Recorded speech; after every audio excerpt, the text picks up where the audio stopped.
In a Far Country. By Jack London. When a man journeys into a far country, he must be prepared to forget many of the things he has learned, and to acquire such customs as are inherent with existence in the new land. He must abandon the old ideals and the old gods, and oftentimes he must reverse the very codes by which his conduct has hitherto been shaped. To those who have the protean faculty of adaptability, the novelty of such change may even be a source of pleasure, but to those who happen to be hardened to the ruts in which they were created, the pressure of the altered environment is unbearable, and they chafe in body and in spirit under the new restrictions which they do not understand. This chafing is bound to act and react, producing divers evils and leading to various misfortunes. It were better for the man who cannot fit himself to the new groove to return to his own country. If he delay too long, he will surely die. The man who turns his back upon the comforts of an elder civilization, to face the savage youth, the primordial simplicity of the North, may estimate success at an inverse ratio to the quantity and quality of his hopelessly fixed habits. He will soon discover, if he be a fit candidate, that the material habits are the less important.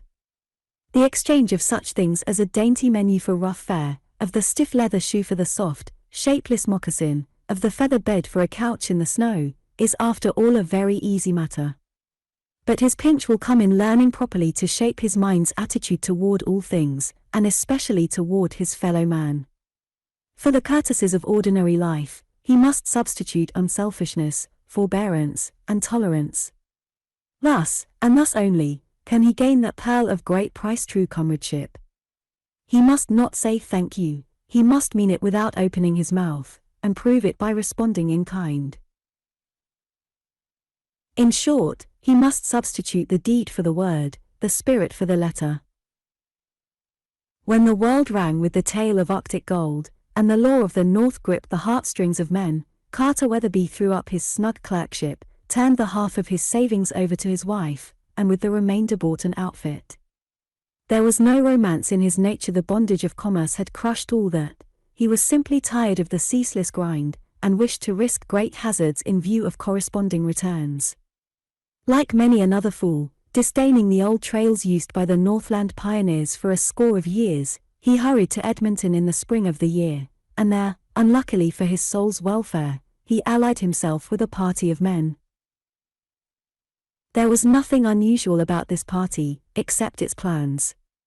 Even its goal, like that of all the other parties, was the Klondike. But the route it had mapped out to attain that goal took away the breath of the hardiest native, born and bred to the vicissitudes of the Northwest. Even Jacques Baptiste, born of a Chippewa woman and a renegade voyageur, having raised his first whimpers in a deerskin lodge north of the 65th parallel, and had the same hushed by blissful sucks of raw tallow, was surprised. Though he sold his services to them and agreed to travel even to the never-opening ice, he shook his head ominously whenever his advice was asked. Percy Cuthbert's evil star must have been in the ascendant, for he, too, joined this company of Argonauts. He was an ordinary man, with a bank account as deep as his culture, which is saying a good deal. He had no reason to embark on such a venture, no reason in the world save that he suffered from an abnormal development of sentimentality. He mistook this for the true spirit of romance and adventure. Many another man has done the like, and made as fatal a mistake. The first break-up of spring found the party following the ice run of Elk River. It was an imposing fleet, for the outfit was large, and they were accompanied by a disreputable contingent of half-breed voyagers with their women and children.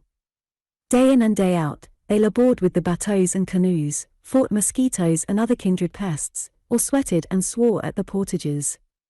Severe toil like this lays a man naked to the very roots of his soul, and ere Lake Athabasca was lost in the south, each member of the party had hoisted his true colors. The two shirks and chronic grumblers were Carter Weatherbee and Percy Cuthbert. The whole party complained less of its aches and pains than did either of them. Not once did they volunteer for the 1,001 petty duties of the camp. A bucket of water to be brought, an extra armful of wood to be chopped, the dishes to be washed and wiped, a search to be made through the outfit for some suddenly indispensable article, and these 2 effete scions of civilization discovered sprains or blisters requiring instant attention. They were the first to turn in at night, with score of tasks yet undone, the last to turn out in the morning, when the start should be in readiness before the breakfast was begun. They were the first to fall to at mealtime, the last to have a hand in the cooking, the first to dive for a slim delicacy, the last to discover they had added to their own another man's share. If they toiled at the oars, they slyly cut the water at each stroke and allowed the boat's momentum to float up the blade. They thought nobody noticed, but their comrades swore under their breaths and grew to hate them, while Jacques Baptiste sneered openly and damned them from morning till night. But Jacques Baptiste was no gentleman. At the Great Slave, Hudson Bay dogs were purchased, and the fleet sank to the guards with its added burden of dried fish and pemmican. Then canoe and bateau answered to the swift current of the Mackenzie, and they plunged into the great barren ground. Every likely-looking feeder was prospected, but the elusive pay-dirt danced ever to the north. At the Great Bear, overcome by the common dread of the unknown lands, their voyagers began to desert, and Fort of Good Hope saw the last and bravest bending to the tow lines as they bucked the current down which they had so treacherously glided. Jacques Baptiste alone remained. Had he not sworn to travel even to the never-opening ice?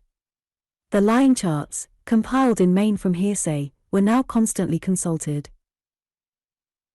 And they felt the need of hurry, for the sun had already passed its northern solstice and was leading the winter south again. Skirting the shores of the bay, where the Mackenzie disembogues into the Arctic Ocean, they entered the mouth of the Little Peel River. Then began the arduous upstream toil, and the 2 incapables fared worse than ever. Towline and pole, paddle and tumpline, rapids and portages, such tortures served to give the one a deep disgust for great hazards, and printed for the other a fiery text on the true romance of adventure. One day they waxed mutinous, and being vilely cursed by Jacques Baptiste, turned, as worms sometimes will. But the half-breed thrashed the twain, and sent them, bruised and bleeding, about their work. It was the first time either had been manhandled. Abandoning their river craft at the headwaters of the Little Peel, they consumed the rest of the summer in the great portage over the Mackenzie watershed to the West Rat. This little stream fed the Porcupine, which in turn joined the Yukon, where that mighty highway of the North countermarches on the Arctic Circle. But they had lost in the race with winter, and one day they tied their rafts to the thick eddy ice and hurried their goods ashore. That night the river jammed and broke several times. The following morning it had fallen asleep for good. "We can't be more than 400 miles from the Yukon," concluded Sloper, multiplying his thumbnails by the scale of the map. The council, in which the 2 incapables had whined to excellent disadvantage, was drawing to a close. Hudson Bay Post, long time ago. No use now. Jacques Baptiste's father had made the trip for the fur company in the old days, incidentally marking the trail with a couple of frozen toes. "Sufferin' cracky," cried another of the party. "No whites." "Nary white," Sloper sententiously affirmed, "but it's only 500 more up the Yukon to Dawson. Call it a rough 1,000 from here." Weatherbee and Cuthbert groaned in chorus. "How long will that take, Baptiste?" The half-breed figured for a moment. "Work 'em like hell, no man play out, 24 to 50 days. Babies come, designating the incapables, no can tell. Meb when hell freeze over, meb not then." The manufacture of snowshoes and moccasins ceased. Somebody called the name of an absent member, who came out of an ancient cabin at the edge of the campfire and joined them. The cabin was one of the many mysteries which lurk in the vast recesses of the North. Built when and by whom, no man could tell. 2 graves in the open, piled high with stones, perhaps contained the secret of those early wanderers. But whose hand had piled the stones? The moment had come. Jacques Baptiste paused in the fitting of a harness and pinned the struggling dog in the snow. The cook made mute protest for delay, threw a handful of bacon into a noisy pot of beans, then came to attention. Sloper rose to his feet. His body was a ludicrous contrast to the healthy physiques of the incapables. Yellow and weak, fleeing from a South American fever hole, he had not broken his flight across the zones, and was still able to toil with men. His weight was probably 90 pounds, with the heavy hunting knife thrown in, and his grizzled hair told of a prime which had ceased to be. The fresh young muscles of either Weatherbee or Cuthbert were equal to 10 times the endeavour of his, yet he could walk them into the earth in a day's journey. And all this day he had whipped his stronger comrades into venturing 1,000 miles of the stiffest hardship man can conceive. He was the incarnation of the unrest of his race, and the old Teutonic stubbornness, dashed with the quick grasp and action of the Yankee, held the flesh in the bondage of the spirit. All those in favor of going on with the dogs as soon as the ice sets, say A, rang out 8 voices destined to string a trail of oaths along many 100 miles of pain. Contrary-minded? No. For the first time the incapables were united without some compromise of personal interests. And what are you going to do about it? Weatherbee added belligerently. Majority rule. Majority rule, clamored the rest of the party. I know the expedition is liable to fall through if you don't come, Sloper replied sweetly, but I guess, if we try real hard, we can manage to do without you. What do you say, boys? The sentiment was cheered to the echo. But I say, you know, Cuthbert ventured apprehensively, what's a chap like me to do? Ain't you coming with us? No, oh, then do as you damn well please. We won't have nothing to say. Kindo calculate ya might settle it with that canoodlin' partner of yourn, suggested a heavy-going westerner from the Dakotas, at the same time pointing out Weatherbee. He'll be sure to ask you what you're a-goin' to do when it comes to cooking and gatherin' the wood. Then we'll consider it all arranged, concluded Sloper. We'll pull out tomorrow, if we camp within 5 miles just to get everything in running order and remember if we've forgotten anything. The sleds groaned by on their steel-shod runners, and the dogs strained low in the harnesses in which they were born to die. Jacques Baptiste paused by the side of Sloper to get a last glimpse of the cabin. The smoke curled up pathetically from the Yukon stovepipe.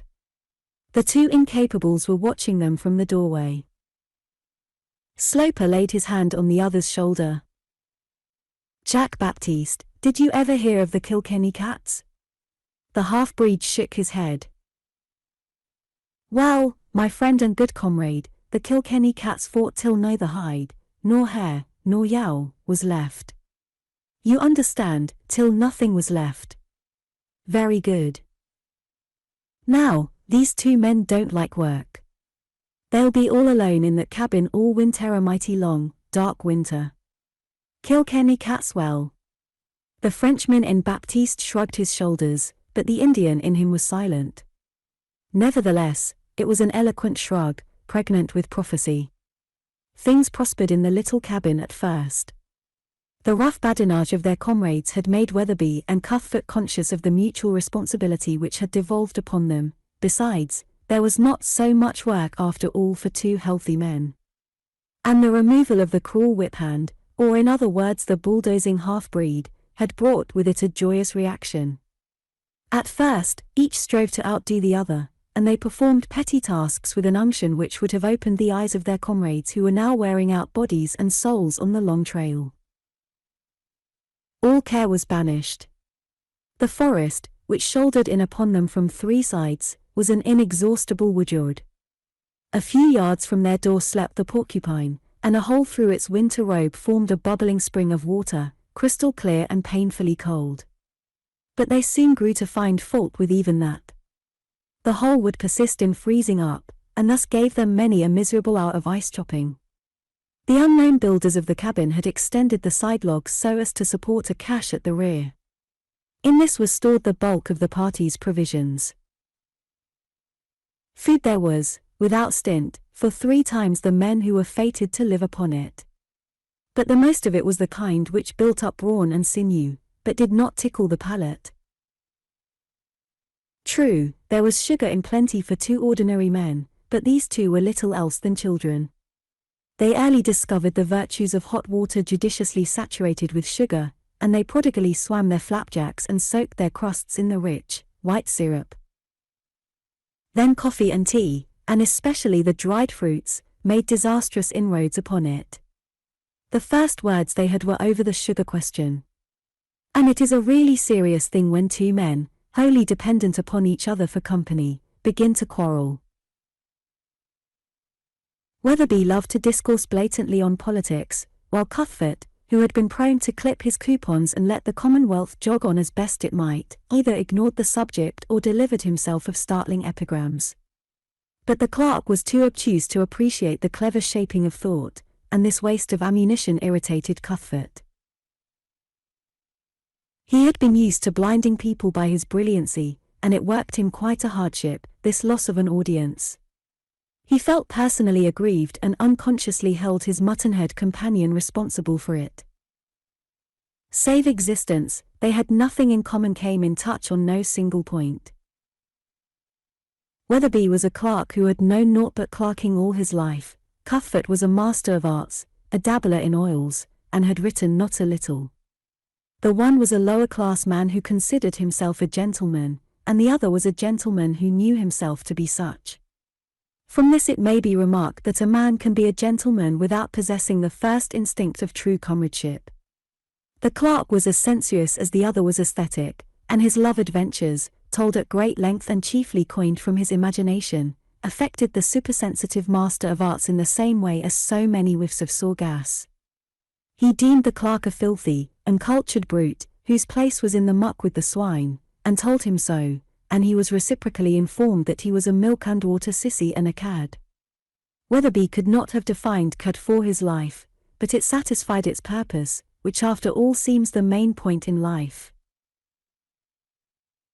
Weatherbee flattered every third note and sang such songs as the Boston Burglar and the Handsome Cabin Boy, for hours at a time, while Cuthbert wept with rage, till he could stand it no longer and fled into the outer cold. But there was no escape. The intense frost could not be endured for long at a time, and the little cabin crowded them beds, stove, table, and all into a space of 10 by 12. The very presence of either became a personal affront to the other, and they lapsed into sullen silences which increased in length and strength as the days went by. Occasionally, the flash of an eye or the curl of a lip got the better of them, though they strove to wholly ignore each other during these mute periods. And a great wonder sprang up in the breast of each, as to how God had ever come to create the other. With little to do, time became an intolerable burden to them. This naturally made them still lazier. They sank into a physical lethargy which there was no escaping, and which made them rebel at the performance of the smallest chore. One morning when it was his turn to cook the common breakfast, Weatherbee rolled out of his blankets, and to the snoring of his companion, lighted first the slush lamp and then the fire. The kettles were frozen hard, and there was no water in the cabin with which to wash. But he did not mind that. Waiting for it to thaw, he sliced the bacon and plunged into the hateful task of bread making. Cuthbert had been slyly watching through his half-closed lids. Consequently there was a scene, in which they fervently blessed each other, and agreed, henceforth, that each do his own cooking. A week later, Cuthbert neglected his morning ablutions, but none the less complacently ate the meal which he had cooked. Weatherbee grinned. After that the foolish custom of washing passed out of their lives. As the sugar pile and other little luxuries dwindled, they began to be afraid they were not getting their proper shares, and in order that they might not be robbed, they fell to gorging themselves. The luxuries suffered in this gluttonous contest, as did also the men. In the absence of fresh vegetables and exercise, their blood became impoverished, and a loathsome, purplish rash crept over their bodies. Yet they refused to heed the warning. Next, their muscles and joints began to swell, the flesh turning black, while their mouths, gums, and lips took on the color of rich cream. Instead of being drawn together by their misery, each gloated over the other's symptoms as the scurvy took its course. They lost all regard for personal appearance, and for that matter, common decency. The cabin became a pigpen, and never once were the beds made or fresh pine boughs laid underneath. Yet they could not keep to their blankets, as they would have wished, for the frost was inexorable, and the fire-box consumed much fuel. The hair of their heads and faces grew long and shaggy, while their garments would have disgusted a rag-picker. But they did not care. They were sick, and there was no one to see. Besides, it was very painful to move about. To all this was added a new trouble, the fear of the north. This fear was the joint child of the great cold and the great silence, and was born in the darkness of December, when the sun dipped below the horizon for good. It affected them according to their natures. Weatherbee fell prey to the grosser superstitions, and did his best to resurrect the spirits which slept in the forgotten graves. It was a fascinating thing, and in his dreams they came to him from out of the cold, and snuggled into his blankets, and told him of their toils and troubles ere they died. He shrank away from the clammy contact as they drew closer and twined their frozen limbs about him, and when they whispered in his ear of things to come, the cabin rang with his frightened shrieks. Cuthbert did not understand, for they no longer spoke, and when thus awakened he invariably groped for his revolver. Then he would sit up in bed, shivering nervously, with the weapon trained on the unconscious dreamer. Cuthbert deemed the man going mad, and so came to fear for his life. His own malady assumed a less concrete form. The mysterious artisan who had laid the cabin, log by log, had pegged a wind vane to the ridgepole. Cuthbert noticed it always pointed south, and one day, irritated by its steadfastness of purpose, he turned it toward the east. He watched eagerly, but never a breath came by to disturb it. Then he turned the vane to the north, swearing never again to touch it till the wind did blow. But the air frightened him with its unearthly calm, and he often rose in the middle of the night to see if the vane had veered 10 degrees would have satisfied him. But no, it poised above him as unchangeable as fate. His imagination ran riot, till it became to him a fetish. Sometimes he followed the path it pointed across the dismal dominions, and allowed his soul to become saturated with the fear. He dwelt upon the unseen and the unknown till the burden of eternity appeared to be crushing him. Everything in the Northland had that crushing effect: the absence of life and motion, the darkness, the infinite peace of the brooding land, the ghastly silence, which made the echo of each heartbeat a sacrilege, the solemn forest which seemed to guard an awful, inexpressible something, which neither word nor thought could compass. The world he had so recently left, with its busy nations and great enterprises, seemed very far away.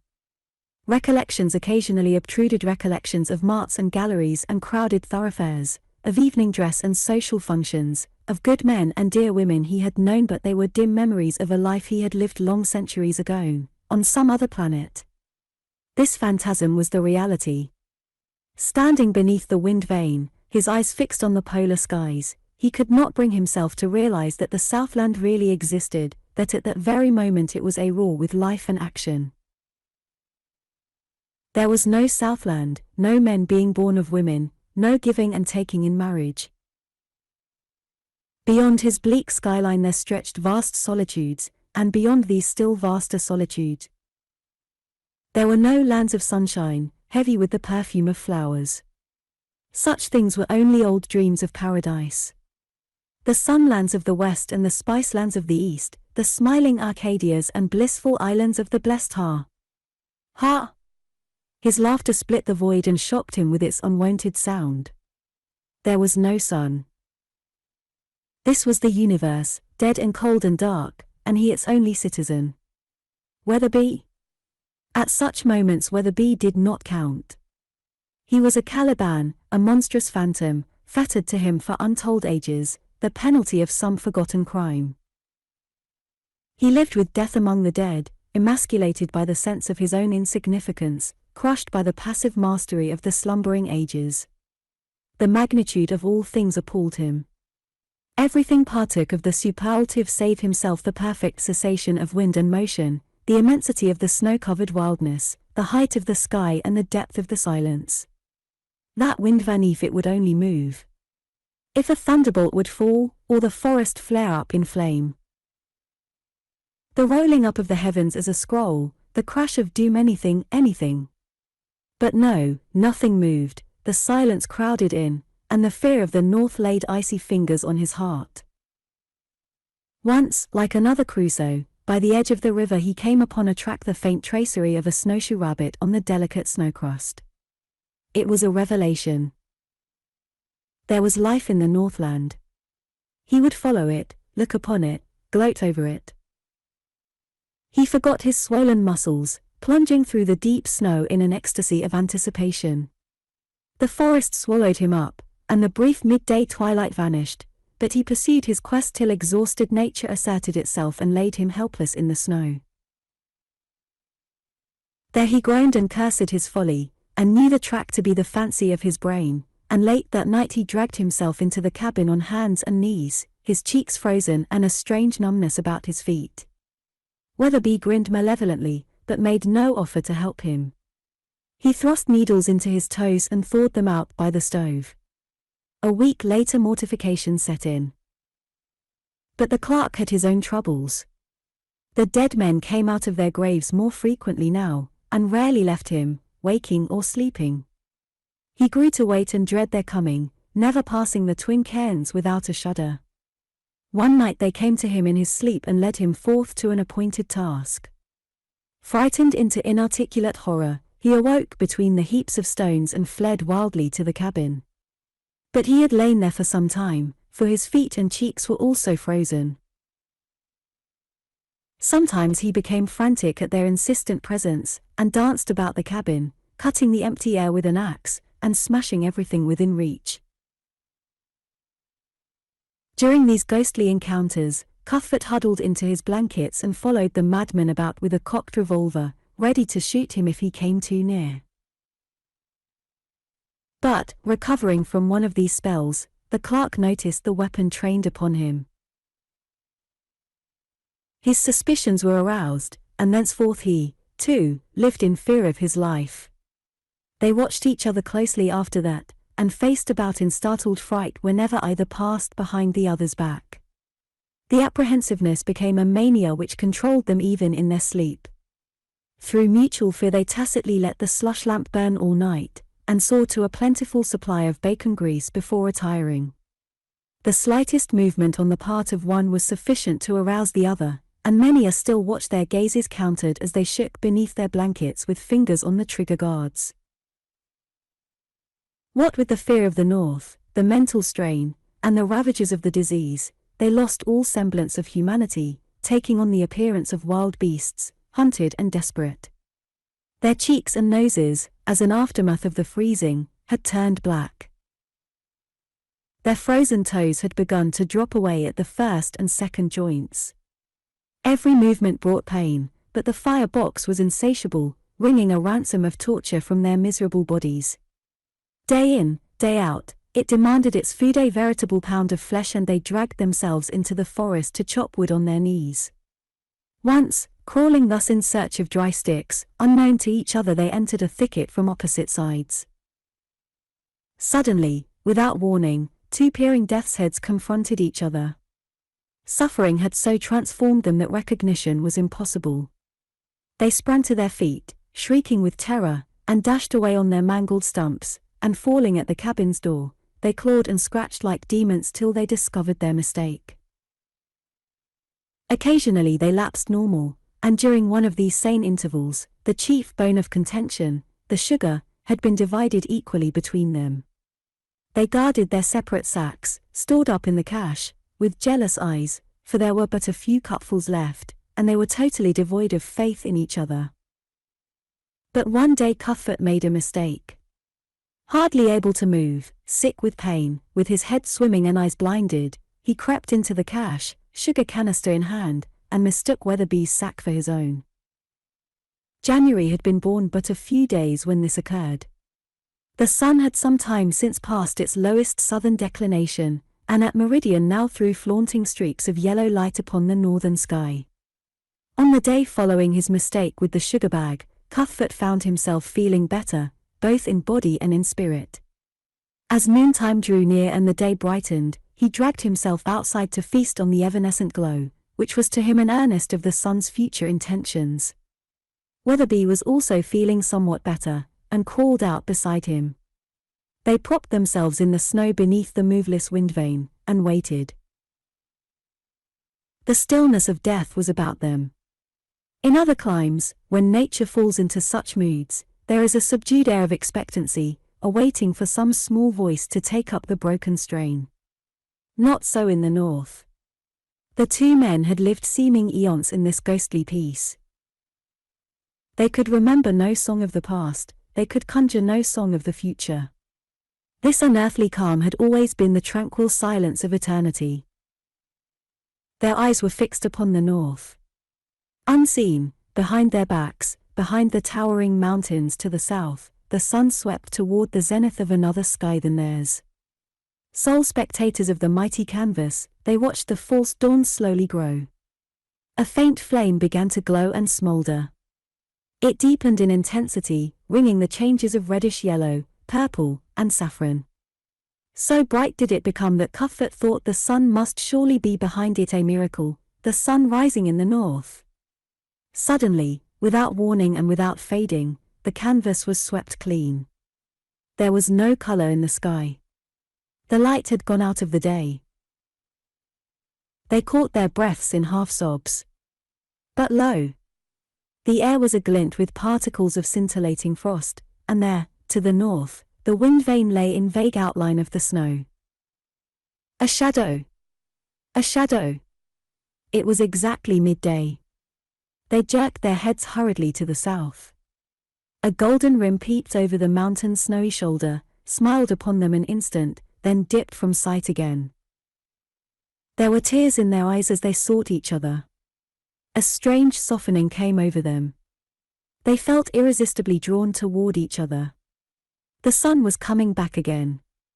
It would be with them tomorrow, and the next day, and the next. And it would stay longer every visit, and a time would come when it would ride their heaven day and night, never once dropping below the skyline. There would be no night. The ice-locked winter would be broken, the winds would blow and the forests answer, the land would bathe in the blessed sunshine, and life renew. Hand in hand, they would quit this horrid dream and journey back to the Southland. They lurched blindly forward, and their hands met their poor maimed hands, swollen and distorted beneath their mittens. But the promise was destined to remain unfulfilled. The Northland is the Northland, and men work out their souls by strange rules, which other men, who have not journeyed into far countries, cannot come to understand. An hour later, Cuthbert put a pan of bread into the oven, and fell to speculating on what the surgeons could do with his feet when he got back. Home did not seem so very far away now. Weatherbee was rummaging in the cache. Of a sudden, he raised a whirlwind of blasphemy, which in turn ceased with startling abruptness. The other man had robbed his sugar sack. Still, things might have happened differently, had not the two dead men come out from under the stones and hushed the hot words in his throat. They led him quite gently from the cache, which he forgot to close. That consummation was reached, that something they had whispered to him in his dreams was about to happen. They guided him gently, very gently, to the woodpile, where they put the axe in his hands. Then they helped him shove open the cabin door, and he felt sure they shut it after him. At least he heard it slam and the latch fall sharply into place. And he knew they were waiting just without, waiting for him to do his task. "Carter! I say, Carter!" Percy Cuthbert was frightened at the look on the clerk's face, and he made haste to put the table between them. Carter Weatherbee followed, without haste and without enthusiasm. There was neither pity nor passion in his face, but rather the patient, stolid look of one who has certain work to do and goes about it methodically. "I say, what's the matter?" The clerk dodged back, cutting off his retreat to the door, but never opening his mouth. "I say, Carter, I say, let's talk. There's a good chapter." The Master of Arts was thinking rapidly, now, shaping a skillful flank movement on the bed where his Smith and Wesson lay. Keeping his eyes on the madman, he rolled backward on the bunk, at the same time clutching the pistol. "Carter!" The powder flashed full in Weatherbee's face, but he swung his weapon and leaped forward. The axe bit deeply at the base of the spine, and Percy Cuthbert felt all consciousness of his lower limbs leave him. Then the clerk fell heavily upon him, clutching him by the throat with feeble fingers. The sharp bite of the axe had caused Cuthbert to drop the pistol, and as his lungs panted for release, he fumbled aimlessly for it among the blankets. Then he remembered. He slid a hand up the clerk's belt to the sheath knife, and they drew very close to each other in that last clinch. Percy Cuthbert felt his strength leave him.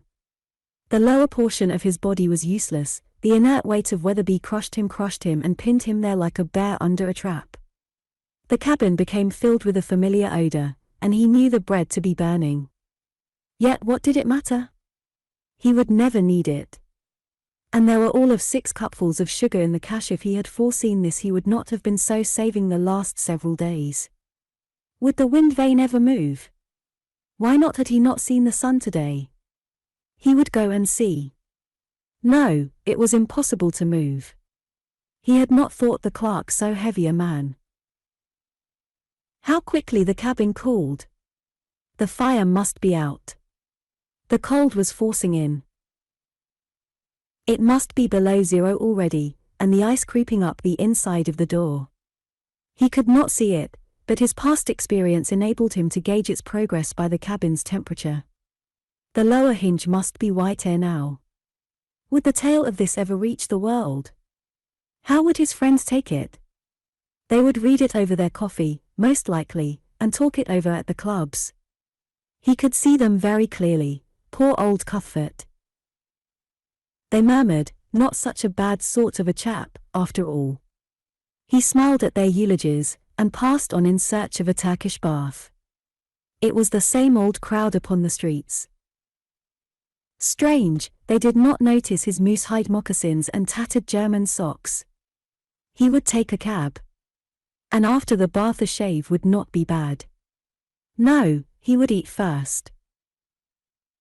Steak, and potatoes, and green things, how fresh it all was. And what was that?